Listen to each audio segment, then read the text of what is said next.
क्या ऐसा हो सकता है कि आप जिस कार्य को किए भी ना हो उसका क्रेडिट आपको दिया जाए। एक सुबह आप उठो और सभी लोग आपको बहुत ज्यादा ही बधाइयां, लेकिन आपको पता भी ना हो कि आपने किया क्या है। और ऐसा ही कुछ हमारे हीरो के साथ इस के ड्रामा में हो रहा है। दो पर्सनैलिटी हो सकती है या फिर दो से ज्यादा भी हो सकती है। और ये बात ये है कि पहले ने क्या किया है, आइडेंटिटी ने क्या किया है, वो उसके दूसरे आइडेंटिटी के आते के साथ वो भूल जाता है कि वो उसने आखिर में कल किया क्या था। ऐसी बीमारी है जिसका नाम है DID यानी डिसोसिएटिव आइडेंटिटी डिसऑर्डर। एक कोरियन ड्रामा लेकर आई हूँ जिसका नाम है हाइड जेकल मी, और बहुत ज्यादा ही बेस्ट कहानी के साथ अवेलेबल है। अगर आपको इस तरह का कंटेंट देखना पसंद करते हैं यानी कि के ड्रामा देखना पसंद है तो आप सबसे बढ़िया मैं सजेस्ट करूंगी फिल्मी हिलमी देख सकते हो। बहुत सारे आइडेंटिटी होते हैं, लेकिन यहाँ पर जो हमारा इस मूवी की बात कर रही हूँ जो करंटली मैं बता रही हूँ उसमें आपको दो ही आइडेंटिटी देखने को मिलेगी। जो हमारा हीरो है उसे एक बीमारी है जिसका नाम है DID, और इसमें दो पर्सनैलिटी है। दोनों एक दूसरे से बहुत ज्यादा आइडेंटिटी है। वो क्या काम करता है वो दूसरे वालों को याद नहीं रहता है। और क्या ही यहाँ पर कांड होने वाला है। जो हमारा हीरो है वो आपको वही हीरो देखने को मिलेगा जो कि आपको क्रैश लैंडिंग ऑन यू में एज अ मेन लीड देखने को मिला था। और जो हमारी हीरोइन है वो तो बेहतरीन हीरोइन है, यारो में भी यही हीरोइन आपको देखने को मिलेगी जो कि बहुत ज्यादा ही बेस्ट कहानी होने वाली है। और यहाँ पर जो हमारी हीरोइन और हीरो होने वाला है इन दोनों की कहानी तो साइड में कुछ भी चलेगी, वो तो आप कहानी देखकर समझ ही जाओगे, लेकिन मोटा मोटी कहानी में क्या है वो मैं बताना। हमारी हीरोइन है उसका बीमारी का इलाज है या फिर उसी की बीमारी का कारण है। यहाँ तक 5 सालों से हमारे हीरो को ये जो आइडेंटिटी है यानी कि उसकी सेकंड वाली आइडेंटिटी वो छिप चुकी थी, लेकिन अचानक से हीरोइन जो होती है वो आ जाती है कोरिया में, और उसको देखने के साथ ही अगले दिन फिर से उसकी वही वाली आइडेंटिटी वापस आ जाती है। पूरा तो कंफ्यूजन में हो जाता है। आगे चलकर कहानी दोनों तो साथ ही हो जाएंगे, आखिर में हीरो हीरोइन है तो इनका मिलना तो एक बार के लिए ये लगता है कि शायद हीरोइन के आने की वजह से ही ये आइडेंटिटी वापस आई है, बिकॉज 5 सालों से तो ये यहाँ पर नहीं थी, ना हीरोइन थी और ना ये आइडेंटिटी थी। लेकिन हीरोइन के आने के साथ दूसरा वाला जो आइडेंटिटी है वो खुद ब खुद आ जाता है। लेकिन कोरियन ड्रामा अगर आप देखते हो तो आपको ये वाला कंसेप्ट जरूर ही पता होगा। जो हमारे हीरो और हीरोइन होते हैं वो बचपन में कहीं ना कहीं जरूर ही मिले होते हैं या फिर बचपन के ही फ्रेंड होते हैं। तो कुछ यहाँ पर भी वैसा ही होने वाला है। और उसी को बचाने के चक्कर में ही एक पर्सनैलिटी ने वहाँ पर जन्म ले लिया। पर्सनैलिटी क्या छोड़कर जा पाएगा। जो ऐसे तो जो हमारा हीरो है वो एक बहुत ज्यादा ही रूड, बहुत ज्यादा ही खड़ूस और दूसरे की मदद करने वाला नहीं इंसान है। वो किसी की भी मदद नहीं करता। उसे सबसे पहले कोई भी खतरा में अगर हो तो उसका सबसे पहला प्रायोरिटी वो खुद ही होता है। वो खुद की मदद करता है। और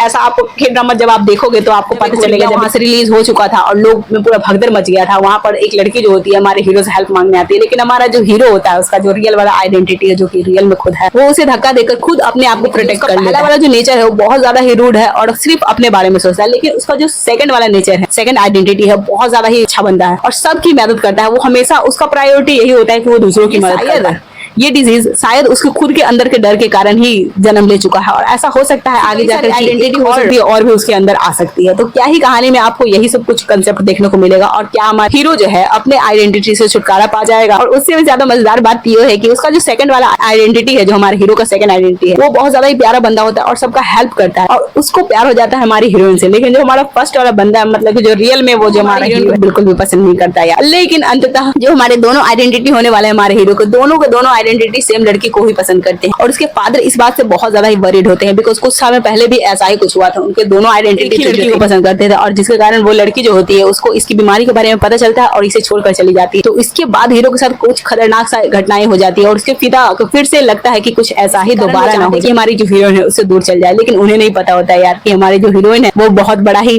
चेंज कर सकती है हमारे हीरो में। तो आप बाकी की कहानी जाकर देखो, सारा मैं ही बता दूंगी तो फिर कहानी देखने में उतना ज्यादा मजा नहीं आएगा ना यार। तो कहानी में जो भी आपको कुछ देखने को मिलने वाला था इंटरेस्टिंग थिंग वो सारी मैंने आपको लगभग बता ही दी है और बाकी की कहानी आप वहां पर जाकर अवेलेबल है। तो आप चाहते हो तो एक बार ट्राई कर सकते हो और इसमें टोटल आपको 20 एपिसोड देखने को मिलेंगे और पर एपिसोड आपको लगभग 1 घंटे का होने ही वाला है। तो अगर आपके पास कैपेसिटी अच्छी है 2x में देखते हो तो आराम से देख सकते हो 2 दिन का समय देकर। आप जल्दी से जाकर इसे चेकआउट करो, लेकिन उससे पहले अब भी हमारे चैनल को सब्सक्राइब कर दो, बिकॉज यहाँ पर कंटेंट की कमी कभी नहीं होती। यहाँ पर आपको हॉलीवुड, बॉलीवुड, साउथ इंडियन, के ड्रामा, सी ड्रामा हमेशा देखने को मिलेंगे। तो तब तक के लिए बाय बाय एंड मिलते हैं अगली वीडियो में। तब तक के लिए थैंक्स फॉर वॉचिंग।